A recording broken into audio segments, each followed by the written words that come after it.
নমস্কাৰ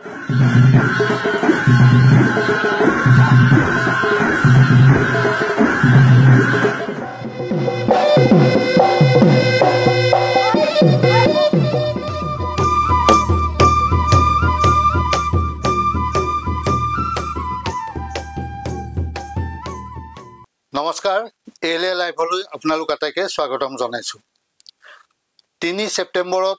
নতুন দিল্লীত অনুষ্ঠিত হৈছিল জিএসটি পৰিষদৰ এখন গুৰুত্বপূৰ্ণ বৈঠক ভাৰতৰ বিত্তমন্ত্ৰী নিৰ্মলা সীতাৰমণ ডাঙৰীয়ানীৰ অধ্যক্ষতাত অনুষ্ঠিত এই বৈঠকত কেইবাটাও গুৰুত্বপূৰ্ণ সিদ্ধান্ত গ্ৰহণ কৰা হয় আৰু ইয়াৰ ভিতৰত এটা যুগান্তকাৰী সিদ্ধান্ত যোগে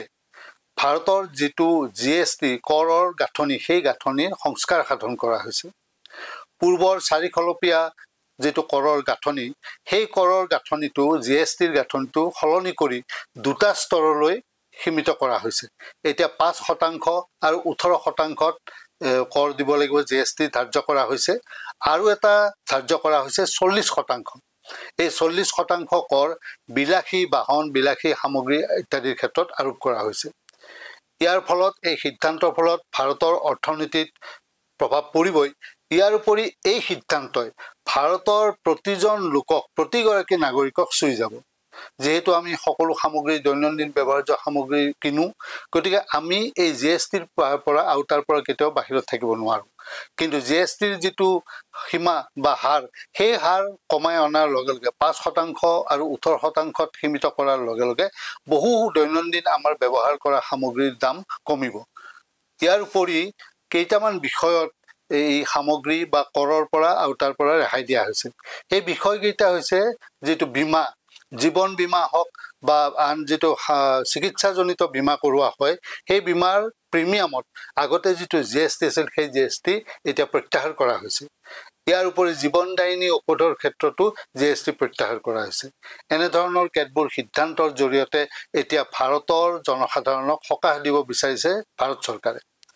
আমি এই বিষয়ে আলোচনা কৰিবলৈ আজি ষ্টুডিঅলৈ আমন্ত্ৰণ জনাইছো বিশিষ্ট অৰ্থনীতিবিদ গৌতম মজুমদাৰ ডাঙৰীয়া আপোনাক স্বাগতম জনাইছো আৰু অধ্যাপক মজুমদাৰে ইয়াৰ আগতেও আমাৰ এই ষ্টুডিঅতে তেখেতে ব্যাখ্যা কৰি গৈছিল যে তেতিয়া এই সিদ্ধান্ত গ্ৰহণ কৰা হোৱা নাছিল তেখেতে কৈছিল যে এই সিদ্ধান্ত গ্ৰহণ কৰাৰ কথা চলি আছে আৰু যদি সিদ্ধান্ত গ্ৰহণ কৰা হয় কেনে ধৰণৰ ঘাটি হ'ব ঘাটিৰ পূৰণ কেনে হ'ব সাধাৰণ লোকৰ ওপৰত কেনে ধৰণৰ প্ৰভাৱ পৰিব ইত্যাদি বিষয় আমি আজি যেহেতু সিদ্ধান্তটো হৈ গ'ল তাৰ পাছৰ পৰিস্থিতিৰ বিষয়ে পৰ্যালোচনা কৰিম আৰু তেখেতৰ পৰা জানিবলৈ আমি আগ্ৰহী যে এই সিদ্ধান্তৰ পাছত কি ধৰণৰ পৰিবেশ বা পৰিস্থিতি হ'ব আমাৰ ওপৰত কি প্ৰভাৱ পৰিব এতিয়া আমাৰ নতুনকে যেটো জেনাৰেশন নেক্সট ৰিফৰ্ম বুলি কোৱা হৈছে ঘোষণা কৰাৰ পিছত আমি অতিকে আনন্দিত হৈছো কাৰণ 2017ৰ পিছৰ পৰাই আমাৰ জিএসটি আহিলে প্ৰথম আৰু 8 বছৰৰ পিছত এটো হ'বলে বহুতে ক'ব বিচাৰে যে এটো আগতে হ'ব লাগিছিল হয় কাৰণ সংস্কৰণৰ প্ৰয়োজন আছিল সৰলীকৰণ প্ৰক্ৰিয়াটো ক্ৰমাৎ চলি থকাটো প্ৰয়োজন আছিল কিন্তু 8 বছৰ পিছত হলেও এইটো মাহত আমাৰ জিএসটি কাউন্সিলে এটা সিদ্ধান্তত উপনীত হ'ব পাৰিলে আৰু এটা সুন্দৰ এটা সংস্কাৰৰ আৰম্ভণি কৰিছে এই শেষ নহয় জিএসটিত সংস্কাৰ হৈ থাকিব কাৰণ আমি আৰু বহুত দূৰত যাবলৈ আছে এতিয়াও আৰু মই ভাবো এই জিএসটিৰ যেটো হাৰটো হাল সলনি কৰা হৈছে 4টাৰ পৰা 2টালৈ অনা হৈছে সমাজৰ সকলো শ্ৰেণীৰ মানুহকে চুই যাব বিশেষকৈ কমন ম্যান আমি যেটো কওঁ সাধাৰণ শ্ৰেণীৰ মানুহ বা স্কুলীয়া ল'ৰা ছোৱালী আৰু দুখীয়া শ্ৰেণীৰ মানুহ এমএসএমই জড়িত থকা ব্যক্তিসকল এই সকলোকে চুই যাব আৰু সকলোৱে এটা সকাহ পাব এই ক্ষেত্ৰত কোনো ধৰণৰ ডিমত এটা হ'ব নোৱাৰে এটো সৰ্বসাধাৰণৰ কাৰণে এটা সুন্দৰ পদক্ষেপ চৰকাৰৰ ফালৰ পৰা হয় এতিয়া যেটো 5% আৰু 18% লৈ অনাৰ ফলত বহু খাদ্য সামগ্ৰীৰ এতিয়া জিএসটিটো উঠাই দিয়া হৈছে আৰু কিছুমান সামগ্ৰীটো সাধাৰণতে আমি ব্যৱহাৰ কৰা সামগ্ৰীসমূহৰ কৰ এতিয়া 5% লৈ অনা হৈছে তাৰ ফলত আমাৰ যেটো সাধাৰণ জনসাধাৰণ দুখীয়া বা সাধাৰণ শ্ৰেণীৰ লোকসকল তেখেতসকলৰ ওপৰত যেটো আগৰ কৰৰ বোজা পৰা বুলি আমি কৈছিলো সেই কৰ মানে ইনকাম নহয় যে বিক্ৰী কৰৰ বোজাটো হেতুৰ পৰা সকাহ নিশ্চয় পাব ধৰক 5%ৰ পৰা বহুত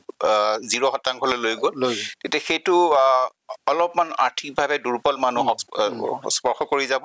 আৰু মধ্যবিত্তৰ আমাৰ নিচিনা মধ্যবিত্ত শ্ৰেণীৰ মানুহে বহুত ক্ষেত্ৰত 18%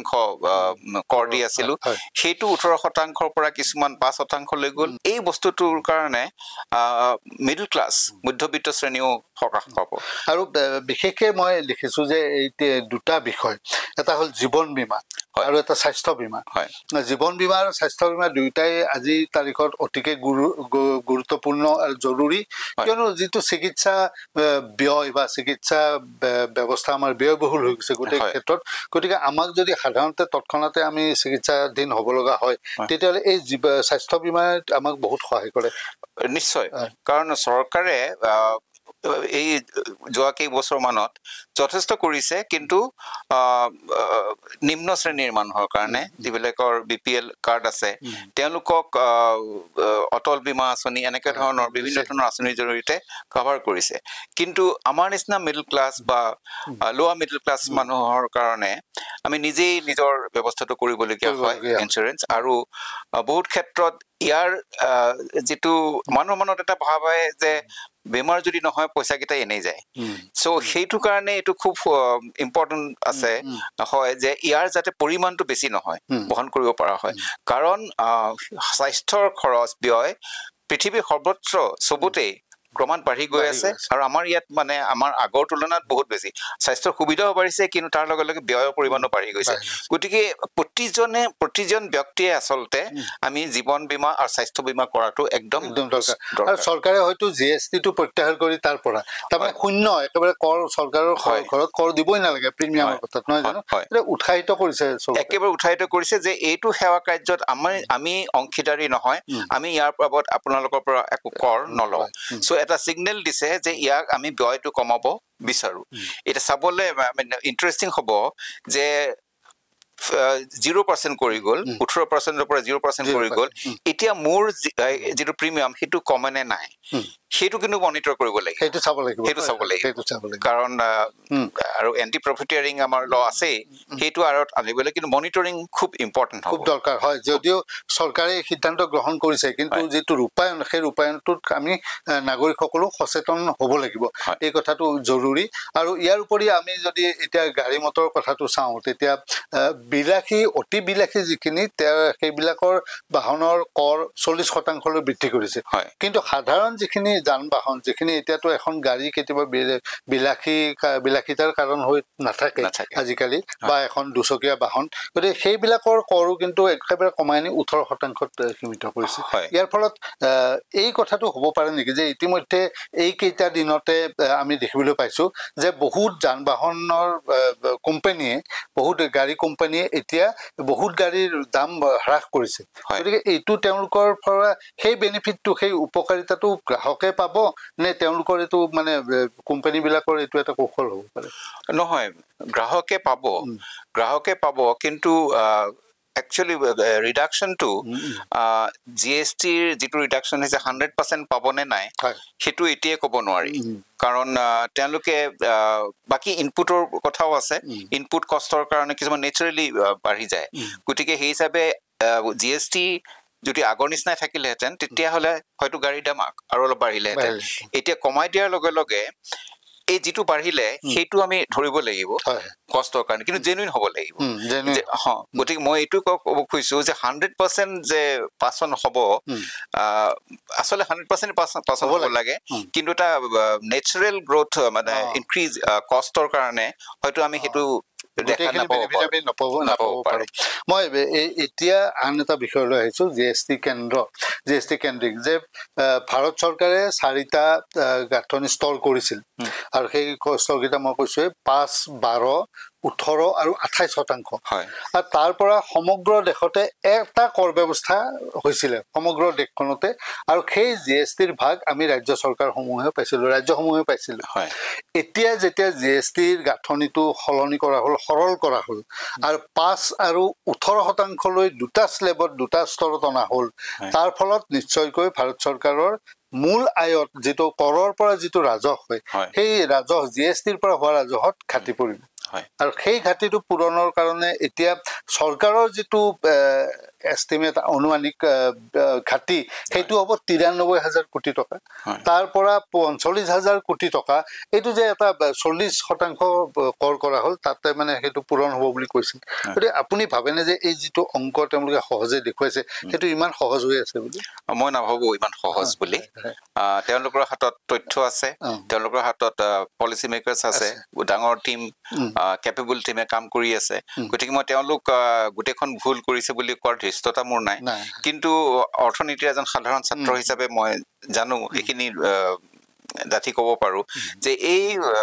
ক্যালকুলেশনটো ইমান সহজ নহয় কিমান লোকসান হ'ব কাৰণ কনজাম্পশন এটা ডাইনামিক হেৰি ইটস আ ফ্লো মানে এটা স্থবিৰ হৈ থকা বস্তু নহয় সেইটো মানে উঠানামা হৈ থাকিব উঠানামা আৰু এতিয়ালৈকে মই নিশ্চয় নহয় যিটো ৰেভিনিউ লছৰ কথা কৈছে for the remaining part of the year financial year নে গোটেই ইয়াৰটোৰ কথা কৈছে কাৰণ আগৰ এতিয়া যদি আমি গোটেই বছৰটো ধৰো এপ্ৰিলৰ পৰা ছেপ্টেম্বৰলৈকেতো আমাৰ আগৰ ৰেটতে আছিল বাকিখিনিতে আমি এটা ভাল আই কৰিলবে হয় আৰু আন এটা কথা আছে যে ইনভাৰ্টেড ৰেট ষ্ট্ৰাকচাৰ বুলি কয় যেটো সেইটোৰ এটা প্ৰবলেম আমাৰ আগৰ পৰাই আছিল আৰু এতিয়াও সেই প্ৰবলেমটো আমি এইবাৰ এটো চৰকাৰে অলৰেডি ইতিমধ্যে স্পষ্ট কৰি দিছে যে এইটোৰ প্ৰবলেমটো আমি সমাধান কৰিম ইনভাৰ্টেড এটা মানে কি হ'ল এটা 22 ছেপ্টেম্বৰৰ পিছত এইবিলাক ফাইনেল গুডছ কৰটো কমি গ'ল কিন্তু তেওঁলোকে যেটা বনাইছিল বস্তুটো ইনপুট বিলাকৰ ওপৰত কিন্তু কৰটো আছিল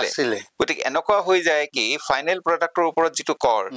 সেই কৰৰ পৰিমাণ ইনপুটৰ ওপৰত যেটো কৰ হেতু বেছি হৈ যায় বেছি কম হৈ যায় এটো ইনভাৰ্টেড ৰেট ষ্ট্ৰাকচাৰ বুলি কয় হেতু কাৰেক্ট কৰিব লাগিব গতিকে ইমিডিয়েটলি যে কনজাম্পশন ডিমান্ড বাঢ়ি যাব আৰু 40% তাৰমানে কি 40% যিবিলাক সামগ্ৰীৰ ওপৰত কৰ দিয়া হৈছে তেখেতৰ ক্যালকুলেশনটো মই নাজানো কিন্তু কেনেকৈ যদি ধৰি লয় যে পাৰফেক্টলি ইনইলাস্টিক ডিমান্ড তাৰমানে তেওঁলোকৰ এনেকুৱা ধৰণৰ চাহিদা যেটো মূল্যৰ ওপৰত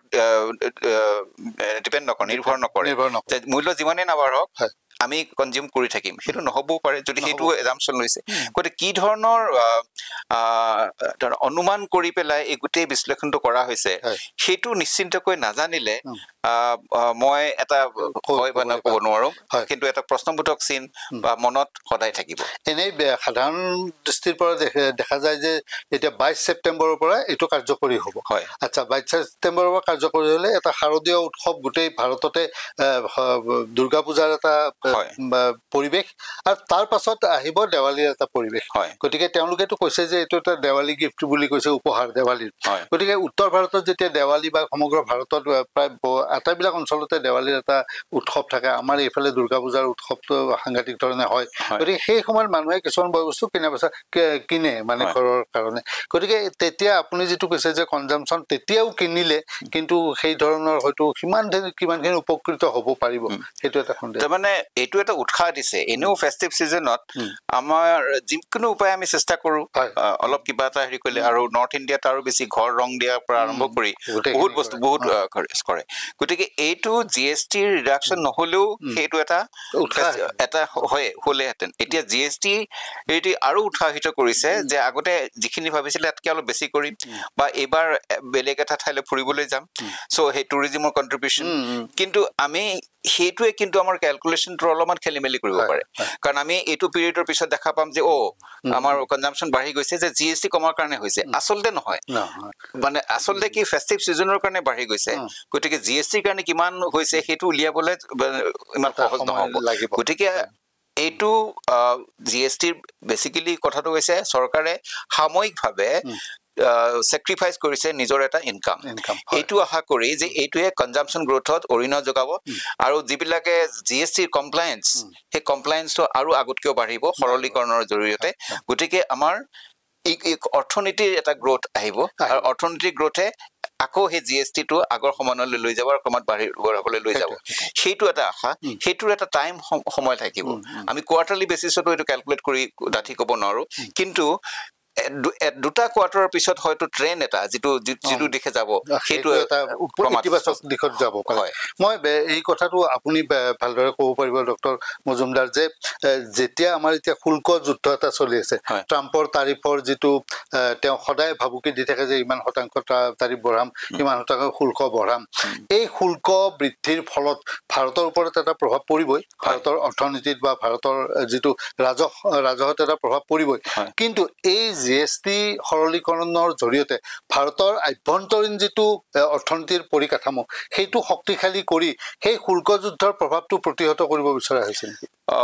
বহুতে তেনেকে চাব খোজে কিন্তু মই নিশ্চিত নহয় যে এইটো আমি প্ৰত্যক্ষভাৱে এইটো জড়িত হয় নে নহয় কাৰণ জিএছটি আৰু এক্সপৰ্ট যিটো ৰপ্তানিৰ যোৱা কমি যায় আমি জানো যে ভাৰতবৰ্ষৰ সৰ্বমুঠ ৰপ্তানিৰ 20% আমেৰিকালৈ যায় তাৰ 20%ৰ এটা পাৰ্চেণ্টেজ ধৰক 55% এই টেৰিফৰ কাৰণে হেৰি হ'ব তাৰ অৰ্থটো হ'ল কি আমাৰ এক্সপৰ্ট কমি যাব আৰু সেই এক্সপৰ্ট কমি গ'লে আমি যদি একদম সাধাৰণভাৱে চাওঁ তাত আমাৰ জাতীয় আয়ত এটা ঋণাত্মক প্ৰভাৱ থাকে আৰু এইটো ৰেভিনিউ যেতিয়া কমি যাব তেতিয়া যদি গভৰ্ণমেণ্ট চৰকাৰে আগৰ যিটো খৰচ গভৰ্ণমেণ্ট এক্সপেণ্ডিচাৰ সেইটো যদি সমানে ৰাখে কোনো ধৰণৰ নকৰে তেতিয়াহ'লে আমাৰ ঘাটি বাঢ়ি যাব ঘাটি বাঢ়িলে ধৰক এটা হ'ল বিত্তীয় ঘাটি হ'ব আমেৰিকাৰ লগত যিটো প্ৰভাৱ পেলাব আৰু আনটো হ'ল আমাৰ ফিস্কেল হেৰিটো মই নাভাবো এইখন চৰকাৰে ফিস্কেল ডেফিচিটৰ ষ্টেবিলিটিৰ ক্ষেত্ৰত কিবা কম্প্ৰমাইজ কৰিব গতিকে হয়তো কিছুমান ক্ষেত্ৰত গভৰ্ণমেণ্টৰ খৰচ ব্যয়টো কমাবলগীয়া হ'ব পাৰে কিন্তু আন এটা কথা হ'ল যে এক্সপৰ্টটো আন একো নহয় বিদেশী মানুহৰ আমাৰ বস্তু বাহিনীৰ ওপৰত থকা চাহিদা সেইটো আমি আমেৰিকাৰ টেৰিফৰ কাৰণে কমি কোৱা বুলি ধৰি লৈছো কিন্তু টেক্স চাহিদাটো টেক্স কমৰ অৰ্থটো হ'ল আমাৰ নাগৰিকৰ চাহিদা বৃদ্ধি হোৱাটো চ' সেইটোৱে কিছু পৰিমাণে নিউট্ৰেলাইজ কৰিব কিন্তু ইটোৰ লগত এইটো সম্পূৰ্ণ মানে জড়িত সেইটো নহয় এইটো হয় যে দুটা বস্তু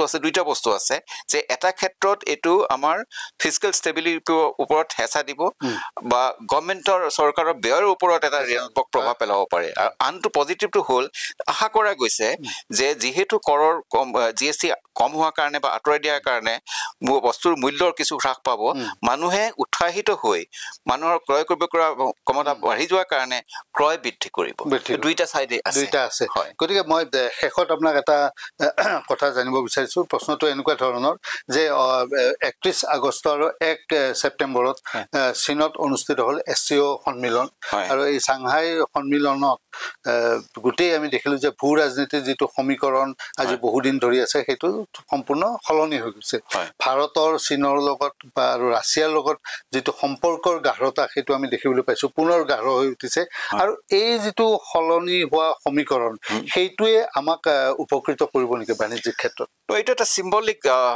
হেৰি জেষ্টিয়ৰ আমি তিনিজন একেলগে হোৱা এটা মেছেজ ডেফিনেটলি পঠিওৱা হৈছে যে আমি থিয় হৈছো কিন্তু এতিয়া ভাৰতবৰ্ষই যিটো স্থিতি ল'লে সেইটো আমি সঁচাকে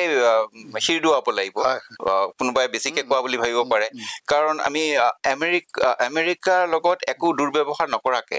একো উচ্চপস্য নকৰাকে থিয় হৈছো যে আমি য'ত আছো ত'ত থাকিম তোমালোকে কৰিব বিচাৰিছা কৰা আমি এইটো বহন কৰিম চ' সেইটো এটা সাংঘাতিক হেৰি যে এনেকৈ কৈছে যে ভাৰতবৰ্ষ এখন নতুন ৰূপত প্ৰভাৱিত হৈছে কিন্তু সেই বুলি আমি যে আমেৰিকা আমাৰ এতিয়া বন্ধু নহয় এতিয়া নতুন বন্ধু হ'ল ৰাছিয়া আৰু চাইনা সেইটো তেনেকে ভাবিলে ভুল হ'ব